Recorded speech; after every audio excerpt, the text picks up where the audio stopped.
Hello, hello! Je n'ai pas toujours été cette personne souriante qui osait poster des vidéos ici sur YouTube. Pourtant, l'envie ne manquait pas. Mais je n'avais pas assez confiance en moi et je n'avais pas assez d'estime pour moi-même. Donc, tout a commencé il y a plusieurs années de cela. En réalité, c'était quand j'étais petite. J'ai construit une réalité dans laquelle j'avais besoin de prouver. Prouver que j'avais ma place, prouver que ma personnalité était la bonne.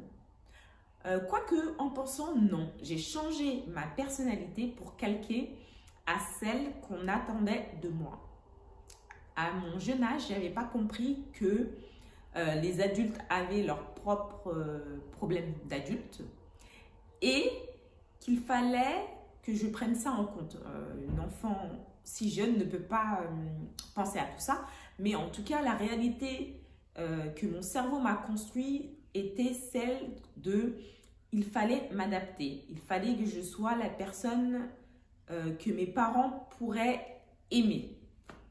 Donc cela m'a conduit à me suradapter dans l'environnement dans lequel je vivais. Dans ma tête, je vivais dans un environnement très hostile où il ne fallait pas montrer ses émotions.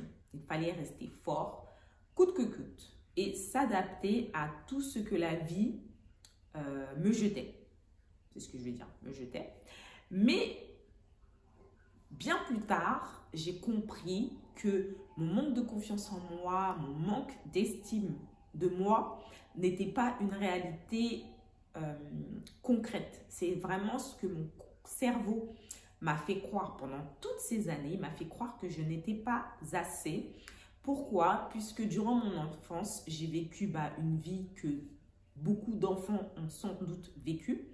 Mais comme j'étais très centrée sur moi, je ne pouvais pas accepter que ma réalité était celle d'être enfant ou que ma réalité était bien mieux que celle d'autres enfants. Donc j'étais vraiment dans une réalité de survie pour laquelle il fallait s'adapter pour exister. Je pensais que ma voix ne comptait pas et qu'il fallait se taire et ne pas donner son avis par peur plutôt de se retrouver mis à l'écart ou rejeté, abandonné. Donc, mon cerveau m'a construit une réalité qui était complètement erronée.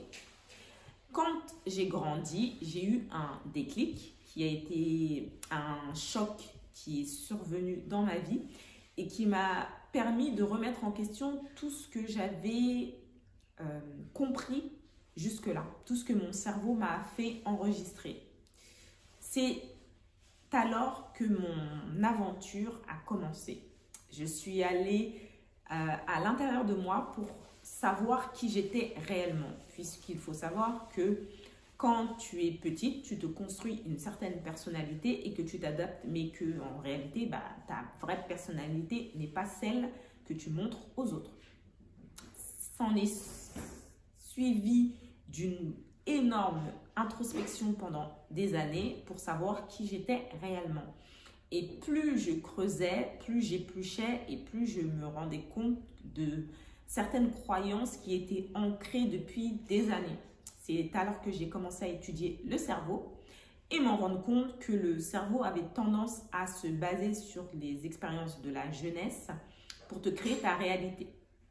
C'est alors que tout le travail de déconstruction a commencé. Il faut savoir que c'est énormément long puisque comme le cerveau, il ne fait pas de mise à jour, il faut aller enlever couche par couche toutes les croyances qu'il a mis dans ton système, dans mon système. C'est-à-dire que je n'avais pas confiance en moi, je n'avais pas d'estime, donc ma voix ne comptait pas, ce qui est complètement faux, puisque tout humain qui existe a une voix et cette voix, elle est là pour être utilisée.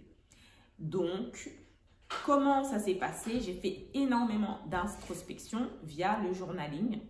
J'ai appris à me reconnecter à mon corps, puisque quand tu es une personne qui est énormément dans le mental, bah, tu oublies que tu as un corps. Et à la suite de ça, j'ai appris à calmer mon système nerveux via la méditation et la respiration. Je me suis reconnectée à mes émotions puisque je ne me permettais pas d'être vulnérable vis-à-vis du monde extérieur et je paraissais comme une femme qui avait la capacité de tout surmonter. Mais en réalité, c'est mon corps qui encaissait pour moi jusqu'au jour où il m'a dit « bah attention, il faudra quand même penser à moi ». C'est ainsi que j'ai commencé le processus d'évacuation, de mise à jour de mon cerveau et que je suis là aujourd'hui à vous faire cette vidéo. Tout ça pour vous dire que c'est vraiment possible et que le plus important, c'est de se rendre compte que son disque dur est saturé et qu'il faut vider la mémoire ancienne pour en créer une nouvelle réalité. Et c'est comme ça que l'on peut vraiment passer à autre chose, reprendre confiance en nous et reconstruire notre estime et être notre priorité. Si tu veux avoir plus d'infos, je t'invite à t'abonner et je te dis à bientôt pour une prochaine vidéo. Bye.